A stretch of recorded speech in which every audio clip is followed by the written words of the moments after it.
رحمہ اللہ نے اپنی کتاب اخبار الاخیار میں اس بات کو لکھا ہے کہ شیخ جلال الدین قریشی، اب جو بہت سارے لوگ جو ہے ان کو پریشانی ہوتی ہے، وہ یہ کہتے ہیں کہ جی یہ باتیں جو ہیں یہ بابوں کی باتیں، یہ عاملوں کی باتیں ہیں، یہ جو تسبیحیں کھڑکا کے جو ہے۔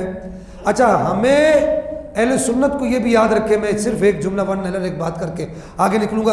اہل سنت کو جتنا نقصان یہ تسبیحیں کھڑکا کے پھونک مارنے والوں نے دیا ہے، اتنا نقصان اہل سنت کو اور کوئی نہیں پہنچا سکا جتنا نقصان ان لوگوں نے ہمیں پہنچایا ہے۔ تو شیخ محقق شیخ عبدالحق محدث دہلوی رحمہ اللہ یہ محدث ہیں، بہت بڑے محدث ہیں،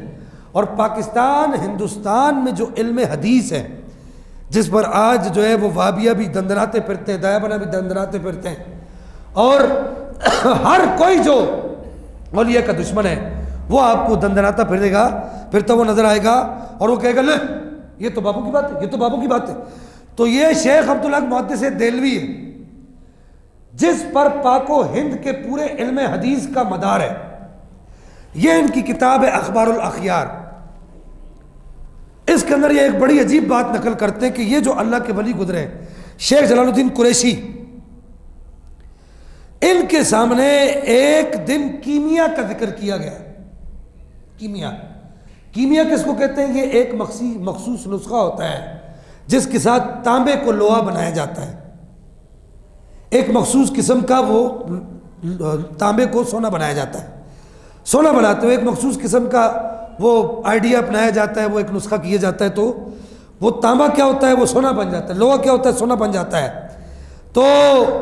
ایک دفعہ آپ کے سامنے یہ ذکر کیا گیا تو آپ کے سامنے ایک برتن پڑا ہوا تھا تانبے کا، پہلے دور میں تانبے کے برتن ہوتے تھے، اب تو تانبا مہنگا ہو گیا، تو برتن پڑا ہوا تھا تانبے کا، اس تانبے میں آپ نے برتن میں تھوک دیا۔ جیسے ہی آپ نے تھوکا آپ نے فرمایا کہ جاؤ تم بات کرتے ہو کیمیا کی، جاؤ اس کو سونار کو چیک کراؤ، یہ پورا برتن سونا بن گیا ہے۔ اب میں آپ سے پوچھنا یہ چاہتا ہوں، مجھے صرف اتنا بتا دیں کہ اگر یہ باتیں کرنا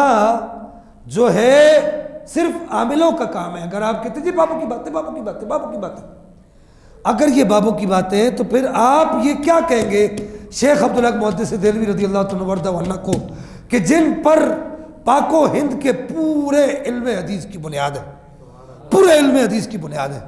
وہ ایسی باتیں نقل کر اور ان باتوں پر یقین بھی رکھ رہے ہیں، ان کو مانتے بھی ہیں۔ صرف ایک بات عرض کروں کہ شیخ عبدالحق محدث دہلوی جیسا آدمی اللہ کے ولیوں کو ڈھونڈتا ہوا نظر آتا ہے، اولیاء کو ڈھونڈتا ہوا نظر آتا ہے، مرشد کامل ڈھونڈتا ہوا نظر آتا ہے، اور آخر جا کے آپ موسیٰ پاک شہید جی جن کا مزار ملتان کے اندر ہے ان کے سلسلے کے اندر جا کر بیعت ہوتے ہیں۔ موسیٰ پاک شہید کے پاس آپ سے پوچھا گیا آپ تو اتنے بڑے عالم ہیں، محدث ہے، آپ کو کیا ضرورت ہے کہ آپ موسیٰ پاک شہید سے بیعت ہوتے ہیں؟ آپ نے فرمایا کہ علم کا جو نور ہے نا، اس نور کی جو چاشنی ہے اس کو حاصل کرنے کے لیے میں ان کا مرید بناؤں۔ اب آپ کیا کہیں گے کہ یہ بابوں کی بات ہے؟ یہ بات کرنا آسان ہے کہ بابوں کا خدا ہو رہا ہے اور کتابوں کا خدا، اور یہ بات اس کو کرنا آسان ہے لیکن اس کو نبھانا آسان نہیں ہے۔ یہ ایک یوں سمجھیے کہ امت میں ایک مشکل ترین امر ہے اس کو ثابت کرنا۔